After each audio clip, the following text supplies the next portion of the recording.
आप सभी को शब्दों का स्वर देते हैं। आपकी जय हो। आपके चरणों में हम प्रणाम करते हैं। यक्षेश्वरम नमस्कृत्य वराहग्रामे संस्थितम देवाज्ञानम हितार्थे च ब्रह्म विद्या श्रमे स्थितम। हे भगवान बराहदेव, आप धरती माता के अधिपति हैं। आपने प्रकट होकर हिरण्याक्ष जैसे आताताइयों से धरती माँ को मुक्त किया। यह दास आपके चरणों में वंदन प्रणाम करता है। आप हमारा प्रणाम स्वीकार करें। भूत भावन भूतेशा महेद भयम उपस्थितम क्वया श्याम क्व गच्छामो वयम लोक पितामह। जगत कल्याण के लिए भगवान महादेव और विधाता ब्रह्मा ने जिस वास्तु पुरुष को प्रकट किया है, ऐसे वास्तु पुरुष के चरणों में हम वंदन करते हैं, उन्हें प्रणाम करते हैं। वह हमारा प्रणाम स्वीकार करें। भारतीय सनातन संस्कृति को ताकत जिस माटी से मिलती है, ऐसी इस भारत देश की वो तीर्थस्थली है, जहाँ महापुरुषों ने महात्माओं ने अपने तप के द्वारा उन दिव्य स्थानों को सारगर्भित किया है, सारभूत किया है।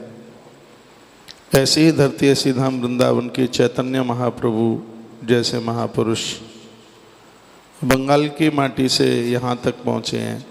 उन्होंने एक अलख जगाया। उन्होंने कृष्ण संपदा का बहुत विस्तार पूर्वक वर्णन किया।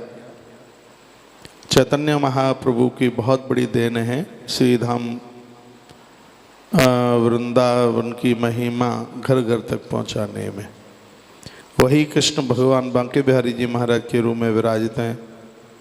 उन्हीं के चरणों में हम बैठकर आपको कुछ बातें कर रहे हैं।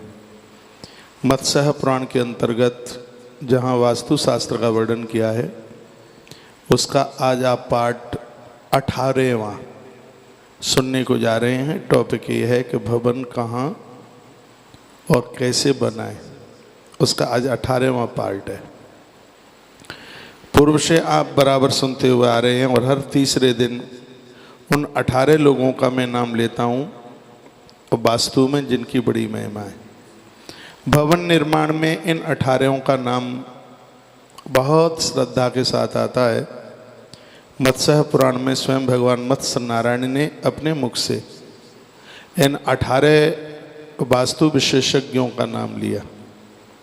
इनका नाम लेने से भोजपत्र पर इन 18 के नाम लिखकर घर में रख देने से घर में वास्तु दोष नहीं रहता।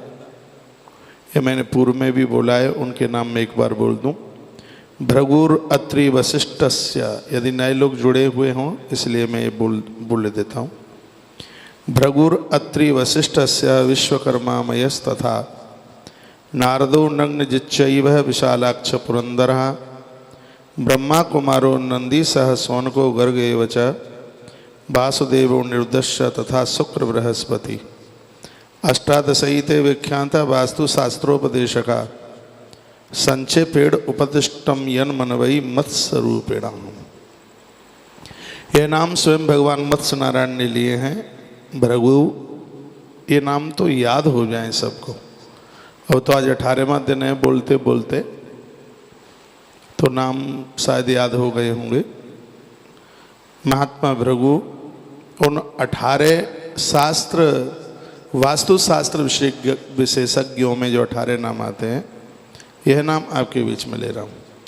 भृगु, अत्रि, वशिष्ठ, विश्वकर्मा, मय, नारद, नग्नजित, विशालाक्ष, पुरंदर यानी इंद्र, ब्रह्मा, कार्तिकेय, नंदीश्वर, सौनक, महात्मा गर्ग, भगवान वासुदेव श्री कृष्ण, अनिरुद्ध, शुक्राचार्य जी और 18वें नंबर पर हैं गुरुदेव बृहस्पति, देवगुरु बृहस्पति जी। इन 18 का नाम लेने से घर में किसी भी प्रकार का दोष नहीं रहता। पिछली कई वीडियो में इस बात के ऊपर बड़ा जोर दिया गया है। यहाँ तक कि मिट्टी के परीक्षण के साथ साथ पानी के ढलान के साथ साथ ये सब बातें बड़ी बारीकी से बताई हैं। कल भी आप बड़ा अच्छा सा श्रवण कर रहे थे, बहुत बढ़िया सा सुन रहे थे, और जिसमें तमाम बातें ऐसी बताई गई, 27 चीज़ों के नाम लिए गए जहाँ आपने मकान बनाए और वो पुराने हो गए हैं, उनको तोड़ा ना जाए। यदि ठीक स्थिति में नहीं बने हैं तो उनको तोड़ा ना जाए, बिल्कुल भी कहीं से एक ईंट भी ना निकाली जाए, और उनमें कोई दोष भी ना रहे, वो सब शुभ हों, फल दें। उस घर में रहने वाली देवियाँ बढ़िया संतति को जन्म दें। उस घर में रहने वाले युवान लोग धर्म, अर्थ और काम, धर्म में हों, अर्थ कमाएं, परिवार को अपना माने, धार्मिक जीवन जिए। क्यों?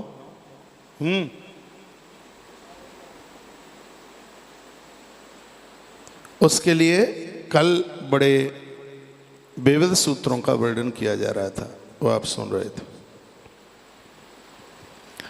गृह प्रवेश करते समय कुछ नाम है, कुछ मंत्र हैं, वो याद कर लीजिएगा। जब आपने नया घर बनाया है या पुराने में प्रवेश कर रहे हैं, मैं तो ये कहूँगा यदि आप किराए के भी मकान पर उसमें रहने के लिए जा रहे हैं तो कोई आपको पंडित जी, आचार्य जी, महाराज नहीं मिलते हैं तो इतना सा काम आप खुद कर सकते हैं, सब ठीक हो जाएगा।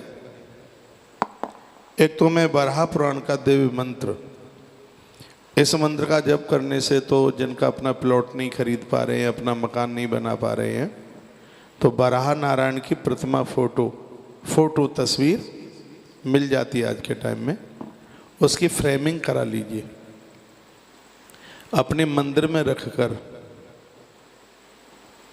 थोड़ी सी मिट्टी, मकान बना रहे हैं तो पीली मिट्टी, और फैक्ट्री वगैरह बना रहे हैं तो काली मिट्टी, किसी वस्त्र में बांधकर उन भगवान के चरणों में आप रख दीजिए। एक बार फिर कह रहा हूँ, मकान बना रहे हो तो पीली मिट्टी, और फैक्ट्री, व्यापार, बिजनेस के हिसाब से तो काली मिट्टी, यह भगवान के चरणों में आप रख दीजिए।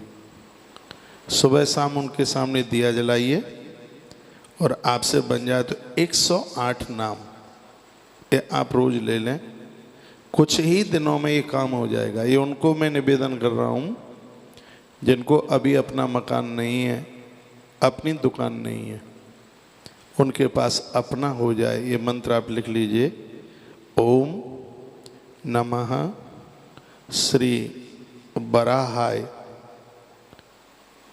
धरणी युद्धरणाय स्वाहा। इसको आप रिकॉर्ड भी कर सकते हैं। ओम नमः श्री वराहाय धरणी युद्धरणाय स्वाहा। समझ में न आए तो इस वीडियो में द्वारा से आप सुन लेंगे बैक करके। इसका जप करते रहिए, कुछ ही टाइम में बहुत ठीक हो जाएगा। गृह प्रवेश के समय निम्न मंत्र को पढ़ने से घर में बड़ी सुख समृद्धि होती है। घर में, नए घर में जब प्रवेश करते हैं तो ध्यान रखा जाए, एक हाथ में नारियल, श्रीफल भी कहते हैं उसको, कहीं कहीं श्रीफल बेल फल को भी कहा गया है। तो जिस ग्रंथ से मैं बात कह रहा हूँ, मैं तो ये निवेदन कर रहा हूँ, एक हाथ में नारियल और एक हाथ में श्रीफल यानी बेल फल, दोनों हाथों में इनको लेते हुए इसे घर के पूजा के स्थान में, एक को कलश पर रख दें, नारियल को कलश पर रख दें, और बेल फल को आप पूजा में रख दें। उस दिन अभिषेक जरूर कीजिए जिस दिन आप गृह प्रवेश कर रहे हैं। और पूर्व में मैं बोल चुका हूँ, हवन आप पहले भी करा सकते हैं। गृह प्रवेशाय नमः, ये कुछ नाम है बड़े अद्भुत हैं, घर में दोष नहीं रहता है इन नामों को लेकर के। गृह प्रवेशाय नमः, गृह प्रवेशाय नमो नमः, गृह प्रवेशाय शुभम नमः, गृह प्रवेशाय शांति भव, गृह शुक्राय नमः, गृह बृहस्पते नमः, गृह बुधाय नमः, गृह मंगलम नमो नमः, गृह सोमेश्वराय नमः, गृह सूर्याय नमः। ये सब शांत हो जाएंगे, सब ठीक हो जाएगा, बढ़िया हो जाएगा। उस दिन एक काम और करेंगे, जिस दिन अपने मंदिर में आप पूजा करेंगे, इतना सा ध्यान रखिएगा, जब आप गृह प्रवेश करें तो अंदर घर में ये सब पूजा पाठ के बाद में अपना चूल्हा जरूर पूजें। पहले दिन आप सीधे डायरेक्ट उस कढ़ाई नहीं, नए घर में आप डायरेक्ट सीधे कढ़ाई मत रख दीजिएगा। ये बातें नहीं पता होगी, ये मैं आपको निवेदन कर रहा हूँ। गृह प्रवेश में देवताओं के लिए और पूर्वजों के लिए भी खीर को बहुत ज़्यादा महत्व दिया गया है। तो एक पतीला रखिए, उसमें आप खीर बनाइए, बढ़िया दूध चावल की आप खीर बनाएं। जब आप किसी को परोस रहे हैं, जमाएं ब्राह्मणों को, बेटियों को, कन्याओं को, तो पहले दही का आचमन टाइप का करा दें। ऐसे हथेली पर यूँ दही दे करके थोड़ा सा उसमें कुछ मीठा सा डाल दें, पूरा मीठा दही, उनको खिलाकर तत्पश्चात फिर उसमें खीर बनाइए।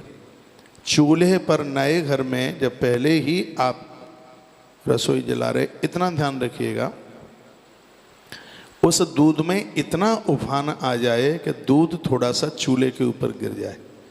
जो आपने जो चूल्हा है, गैस का चूल्हा, उसमें इतना सा उफान आ जाए कि वह दूध थोड़ा सा उस चूल्हे के ऊपर गिर जाए। ये वृद्धि कारक है। ये तो जब पता लगाए, जब ये सब बातें ग्रंथों में पढ़ी गई हैं, नहीं तो पहले ये पता भी नहीं था। नए घर में प्रवेश करते समय जहाँ आपने अपना मंदिर बनाया है, वहाँ अशोक के वृक्ष की जड़ का एक छोटा सा टुकड़ा लीजिए, उसके ऊपर कलावा लगाइए, मंदिर में रख दीजिए, 1 साल तक पूजन कीजिए। 1 साल के बाद इसको किसी नदी में बहा दीजिए। घर में धन की बरकत नहीं रुकेगी, घर में कोई कलह नहीं करेगा, घर में कोई झगड़ा नहीं करेगा, घर में लड़ाई नहीं होगी। ये तो आप नया घर नहीं बना रहे हैं, तो भी पुराने में भी आप आपने जहाँ मंदिर बनाया है ना घर में, और यदि आपने मंदिर नहीं बनाया है तो आपने ठीक नहीं किया। घर में मंदिर जरूर बनाइए। अशोक पेड़, उसके नीचे से इतना सा टुकड़ा लीजिए, अशोक के वृक्ष की जड़ का इतना सा टुकड़ा, उसके ऊपर कलावा लगाइए। वो जड़ का टुकड़ा दिखे ही नहीं, कलावा। एक इतनी बड़ी कोई प्लेट मंदिर में छोटी सी, थोड़ी सी, उसमें चावल रखिए और चावल के ऊपर ये जड़, अशोक वृक्ष की जड़, जिसमें आपने कलावा लिपेड़ा है। इसमें करना क्या है, आपको 1 वर्ष तक इसके ऊपर आपको फूल चढ़ाना है, बस पुष्प चढ़ाना है, फूल चढ़ाना है। और मंत्र मैंने आपको पूर्व में बोला है, ओम नमः श्री वराहाय धरण्युद्धरणाय स्वाहा। ये कह करके आप ये फूल चढ़ा दीजिए। 7, 21, 11 ये आप चढ़ाएं। ये आपके पास में मैंने पूर्व में बोला है कि बाउंड्री के अंदर नारियल और अशोक का पेड़, नीम का पेड़, अभी 3 दिन पहले बोला है। यदि ये उत्तर की दिशा में है तो ये बहुत ही ज़्यादा लाभदायक है। घर की ऊंचाई और तरक्की को ये रुकने नहीं देंगे। किसी कारणवश आप अशोक वृक्ष नहीं लगा सकते हैं तो उसकी जड़ तो अपनी पूजा में रख सकते हैं, अपने मंदिर में रख सकते हैं। आप देखेंगे ही थोड़े समय के बाद आप देखेंगे उसका इतना बड़ा फर्क पड़ेगा, इतना बड़ा फर्क पड़ेगा। जिनका मकान तिकोना बना है 3 कोण में, जिसकी 3 ही भुजाएं, चौथी है ही नहीं, जिनकी 2 भुजा बराबर की नहीं है, आयताकार भी नहीं है, वर्गाकार भी नहीं है, तिकोना है और भी टेढ़ा मेढ़ा है कई प्रकार से। ये लोग जरूर सुन लें, ऐसे प्लॉट्स में दिक्कत होती है। और इसके ऊपर 3 दिन प्रवचन हुआ है पूर्व में। तिकोना है और भी उसकी 4 भुजा एक बराबर है, एक बहुत ज़्यादा छोटी है। 3 भुजा हाँ बराबर है, एक छोटी है। 2 भुजा बराबर हैं और जो और 2 रह गई हैं उसमें भी एक तीसरे नंबर की कुछ और है, चौथे नंबर की कुछ और है। उसके लिए आप स्वर्णकार की दुकान पर एक सुदर्शन चक्र बनवाइए। एक गोमती चक्र होता है, ये मैं नाम लेके बोल रहा हूँ, सुदर्शन चक्र। सुदर्शन चक्र बनाइए, चांदी का बनवा लीजिए, अष्टधातु का बनवा लीजिए। और इसको आप ईशान कोण में, जहाँ भी उस घर का कहीं ईशान कोण है, इसलिए तो ईशान कोण को पूजा में बहुत ज़्यादा शुभ माना गया। पता नहीं आपको ध्यान है कि नहीं, भगवान कुबेर की तिजोरी है वो ईशान कोण में रखी जाती है, जो भंडार, जैसे पूरी समष्टि चलती है, पूरी सृष्टि चलती है, ये कुबेर से ही तो आता है धन। कुबेर का जो धन है ईशान कोण में, इसलिए ईशान कोण को गंदा नहीं किया जाता, इसलिए ईशान कोण को बहुत पावन रखा जाता है, बहुत पवित्र रखा जाता है, इसलिए ईशान कोण को, उसकी यह महिमा है। ईशान कोण की अपनी महिमा है। तो आपने ईशान कोण में कहीं मंदिर बनाया है तो एक सुदर्शन चक्र बना लें, छोटा सा, वो बन जाएगा और उसको वहाँ आप पूजा में रखिए। आप देखेंगे चाहे मकान त्रिकोण है, चाहे और भी किसी स्थिति का है, पोजीशन का है, वही घर आपके लिए अति शुभ हो जाएगा, बहुत ही बढ़िया हो जाएगा। आप कर सकते हैं, ये आजमा के देख सकते हैं। आप आजमाना क्या है, जो ग्रंथों में जो बात कही है वो तो सटीक है और छोटा सा उपाय है, कोई ऐसा ज़्यादा नहीं है। ऐसा नहीं है कि 10-20 तोले का वो चक्र बनेगा, थोड़े में ही बन जाएगा, छोटा सा बन जाएगा। उसकी महिमा है, उसकी अपनी गुणवत्ता है। ये प्रातःकाल सूर्य उदय के समय थोड़े से तिल लेकर आप छत पर बिखेर दें, छत पर उसको कबूतर पंछी रोज आकर के खा लिया करें, तो ये आपके परिवार के लिए, आपके घर के लिए बहुत ज़्यादा बरकत करने वाला है। आपका भवन ईशान कोण में कूड़ा करकट मत डालिए, लेट बाथरूम का टैंक भी मत बनाइए वहाँ। ये बात शायद मैंने पहले आपको बोली है, घर में सुबह शाम कपूर गूगल का धुआं करना मत भूलिए, बीमारी तो होएगी ही नहीं। याद रखिएगा, आपके मकान को, आपके कारोबार को किसी भी प्रकार की नज़र, टोना टोटका, ये सब छू नहीं सकते। इसका इतना बड़ा प्रभाव है अपने आप में। है कितना, कपूर है, गूगल है, यही तो चीज़ है। ये आप सुबह शाम अपने घर में जलाइए, जो कि आपके लिए बहुत ही ज़्यादा लाभदायक रहेगा। यदि आपसे बन जाए तो 1 वर्ष के लिए प्रत्येक अमावस्या को पूरे घर की सफाई करके एक ब्राह्मण को भोजन कराते समय उसका मुंह दक्षिण की तरफ हो, ये याद रखिए। और जिन्होंने नया भवन बनाया है वो तो कर लें, पुराना भी कोई दिक्कत देता है, परेशानी है, गलत स्वप्न देखे जाते हैं, कोई पूर्वज दिखाई दे रहा है, किसी की मृत्यु हो गई है कुछ समय पहले और वह उस भवन में रात रात भर दिखाई देते हैं, सोना मुश्किल होता है उस घर में, इतनी बड़ी दिक्कत है।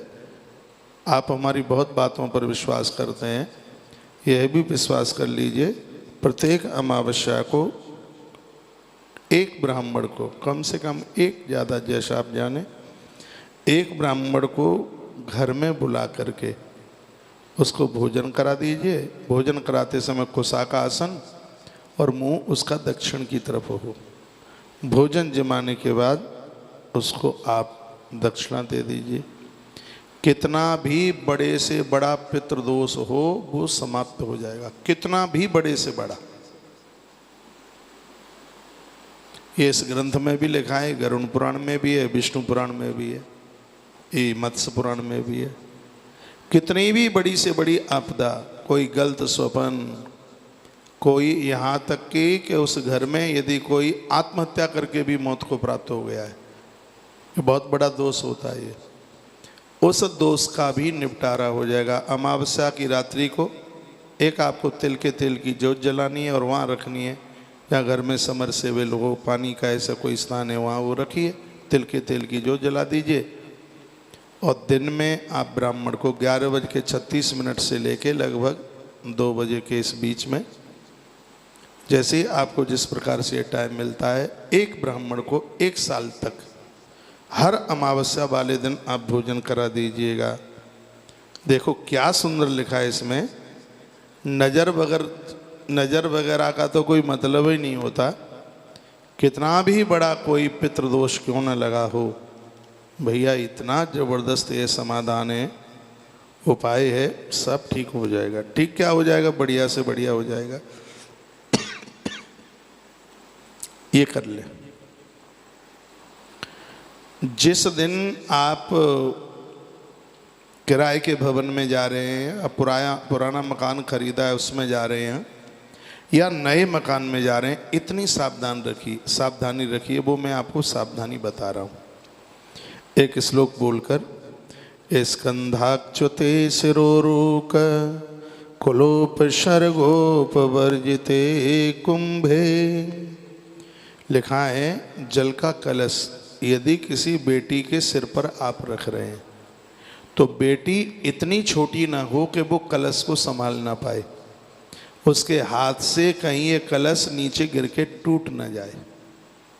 गृह प्रवेश करते समय कलश टूट के नीचे गिरा है तो वो अशुभ ही नहीं, बहुत ज़्यादा अशुभ है। इस चीज़ का बहुत ध्यान रखा जाए।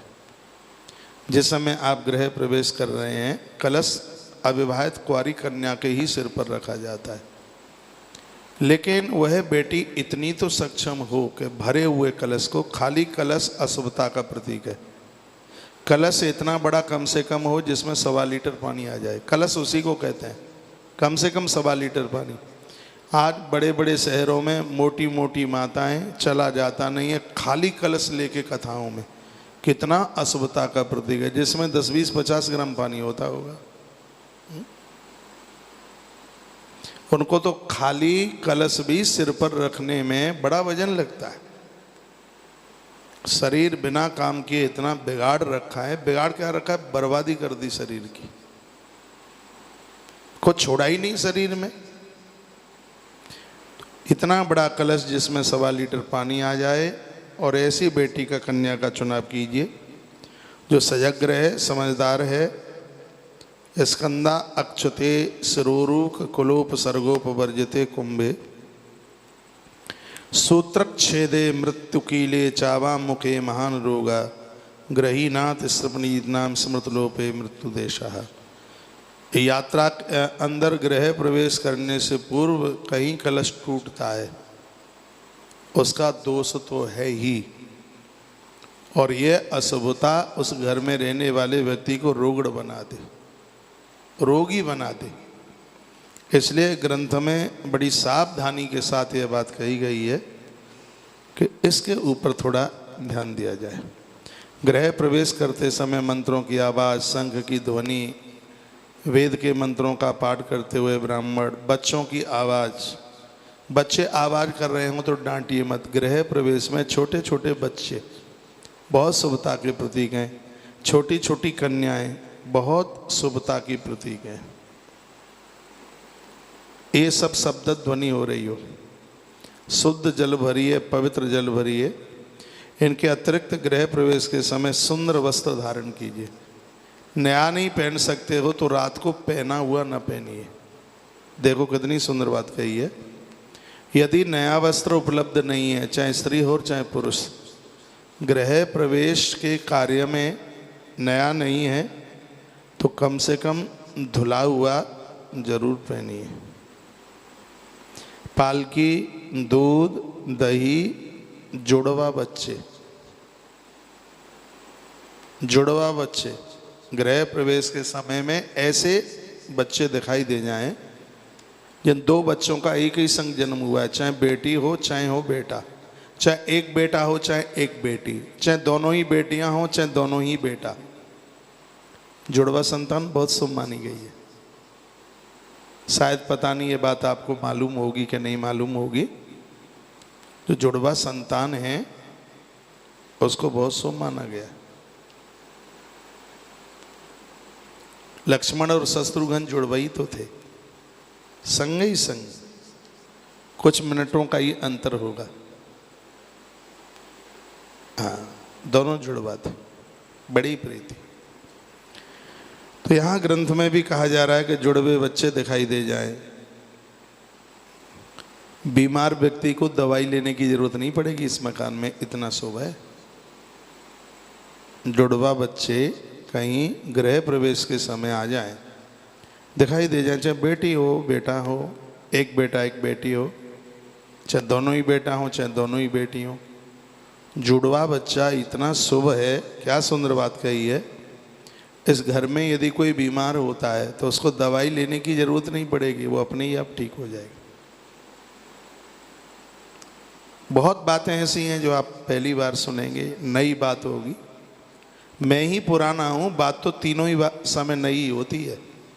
सुबह 11 बजे से 2:30 बजे तक नई बातें होती हैं, शाम को 6 बजे से 8:15 बजे तक नई बात होती है, और इस रात्रिकालीन समय में भी सब बातें नई होती हैं। पता नहीं कौन सी बात जीवन को आनंद में भर दे। और चलो, और तो हमारे पास कुछ देने को है नहीं, हमारे 2 शब्द ही यदि किसी का जीवन बदलते हैं तो हमें लगता है कि हमारे जीवन की बहुत बड़ी पूर्ति है, ऐसा लगता है। एक बात और कह रहा हूँ मैं, गो विप्र रथ नागण्य कन्या नृपवर स्त्रियः शंख दुंदी वंशानाम तथा गीतस् च ध्वनि। जिस दिन गृह प्रवेश आप कर रहे हैं, कुछ समझदार माताएं कलश भरने को, पास में नदी है, नदी के किनारे जाएं, कुआं है कुएं पर जाएं, हैंड पंप है तो वहाँ पुरुष लोग चलाएं उस हैंड पंप को। माताएं कलश धारण करने की अधिकारिणी हैं, पुरुष लोग उस कलश को भरें। किसी कथा की कलश यात्रा भी निकले उसमें भी ध्यान रखें इस बात के लिए, कलश माताओं को नहीं भरना पड़े। मर्द लोग हैं कलश भरें और माताएं कलश उठाएं, ये मंगल सूचक है। कुएं से रस्सी से पानी खींच के पुरुष लोग खींचे पानी, हैंड पंप है तो खुद वो चला करके उसको भरे। वही बात यहाँ लिखी है कि पुरुष लोग उस कलश को भरें, कलश के ऊपर स्वस्ति बनाएं, 5 तरह के पंच पल्लव उसके ऊपर लगाएं, कलश में चावल या गेहूं रखकर उसके ऊपर एक चौमुखा दिया जलाएं। 1 कलश भी उठा सकते हैं, 5 कलश भी उठा सकते हैं, 7 कलश भी उठा सकते हैं। गृह प्रवेश के समय पर बस ध्यान यही है कि कोई भी कलश टूटे नहीं। आपके गृह प्रवेश के समय पर गौ माता दिखाई दे, अचानक आते हुए ब्राह्मण दिखाई दे जाएं, माताएं गीत गाती हुई नजर चल करके आ जाएं तो सततम सुखमाप्नोति शांति ऐश्वर्यस्य वर्धते, उस घर में हमेशा के लिए सुख और ऐश्वर्य की कोई कमी नहीं रहेगी। यह विशेषता होगी उस भवन की, कोई कमी नहीं रहेगी। इतना सुख बरसेगा, इतना ऐश्वर्य बरसेगा, इतनी वृद्धि होगी कि सब आनंद ही आनंद होगा। तो इस तरीके से आप अपना गृह प्रवेश करते हैं। पुराने जो मकान बने हैं उसमें आपने सुदर्शन चक्र रख दिया है, गोमती चक्र रख दिया है, ये सब चीज़ें। कल भी 27 चीज़ें और बताई थी, कल की वीडियो सुन लीजिए जो आज नए लोग जुड़े हुए हों। तो ये सब चीज़ें घर के लिए बहुत शुभ होती हैं। एक मोर पंख और बताया था, मोर पंख जैसा इतना बड़ा झाड़ू उसको पूजा के पास रखें। बच्चों को कभी जादू टोना टोटका नज़र ये सब चीज़ें लगेंगी ही नहीं, इतना बड़ा शुभ होता है, इतना बढ़िया वह होता है। तो ये कल आपके बीच में ये निवेदन किया गया था, आज भी कुछ विशेष बात है। कही गई हैं। घर के अंदर कांटे वाले पेड़ मत लगाइए। देखिए क्या लिखा है, कंटका कीर्ण वृक्ष या धरा नित्यम प्रोहिणी।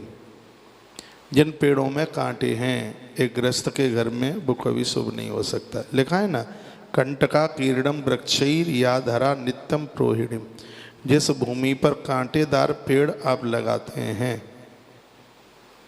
तो वह भूमि अपनी शुभता को, घर की भूमि अपनी शुभ मंगलता को त्याजित कर देती है। कांटेदार कोई भी पेड़ है, बड़ा वृक्ष है कांटे वाला, बबूल भी है उसमें, कीकड़ा जिसको बोलते हैं, और भी कुछ हो सकता है, लेकिन इसमें आप गुलाब के फूल को मत लीजिएगा, ठीक है। वो वृक्ष नहीं है, वो पौधा है। फूल के तो बहुत, फूल बड़ा शुभता का प्रतीक है। कंटका कीर्ण वृक्षाया धरा नित्यम प्रोहिणी ग्रस्ता सदा विवादई सा नैव शांति वृक्षति। जिस घर में बाउंड्री के अंदर कांटेदार वृक्ष लगाए जाते हैं, ग्रस्ता सदा विवादई, उस घर के झगड़े ही खत्म नहीं होते। पति पत्नी में झगड़ा, सासू बहू में झगड़ा, बाप बेटे में झगड़ा। अब लग गए हैं पेड़ तो बहुत बड़ा हो गया, अब क्या करें। तो ये बात मैंने परसों निवेदन की, उस जगह पर तुलसी वृक्ष लगा दीजिए तो वो वृक्ष अपनी अशुभता को त्याग देगा और वहाँ तुलसी का मंगल में रूप प्रकट हो जाएगा। ये इसका समाधान है। हाँ, आप कोई पेड़ काटिए मत। अब जो लग गया है पेड़ काटना, उसको जीव हत्या की तरह कहा गया है। रुकिए, यदि कुछ ऐसा हो गया है, लग गया है ऐसा, तो ग्रंथ में लिखा है वहाँ पर आप तुलसी पत्र, तुलसी वृक्ष आरोपित कर दीजिएगा तो उसकी अशुभता समाप्त हो जाएगी और तुलसी की शुभता अपने आप में काम करेगी। 11:45 बज रहे हैं। अब तो मैं शुभरात्रि आपको बोलता हुआ आगे की बातें मैं सोच रहा हूँ कम से कम 21 वीडियो तो आपके पास तक पहुँचा ही दूँ। आज 18 है, 3 और बकाया है। तो 21 पूरी होगी तो फिर और कोई ऐसा चैप्टर चेंज कर लेंगे, बदल लेंगे जो सुनने में बहुत बढ़िया लगे। अभी भी आप 3200 से ज़्यादा लोग देख रहे हैं, बहुत बड़ी तादाद में आप देख रहे हैं। आप सबका मंगल हो भगवान के चरणों में। 3250 लोग देख रहे हैं, आप सबका बहुत मंगल हो। 11:45 बज रहा है और रात के समय आप इस प्रोग्राम का इंतज़ार करते हैं। आपसे अच्छा कौन हो सकता है, आपसे बढ़िया कौन हो सकता है। मैं तो भगवान वासुदेव के चरणों में प्रार्थना करूँगा आपका घर घर नहीं, आपका घर कृष्ण की द्वारकापुरी बन जाए, एक धाम बन जाए, एक तीर्थ बन जाए। प्रभु के चरणों में मेरी ऐसी प्रार्थना है। कृष्ण की द्वारका सुदामा के आने से पावन हो गई, आपकी द्वारका में भी संत और ब्राह्मणों का आगमन होता रहे। प्रभु के चरणों में, हनुमंतलाल जी महाराज के चरणों में मेरी ऐसी प्रार्थना है। आज मंगलवार है, 22 सितंबर है, 2020 है। रात का समय है 10 बज के लगभग कितनी 47 मिनट हो रही हैं। तो इस समय आप सुन रहे हैं। भगवान सर्व प्रकार से आपका मंगल करे, प्रभु के चरणों में मेरी प्रार्थना है। आज का प्रोग्राम यदि आपको अच्छा लगा है तो कृपया प्रोग्राम को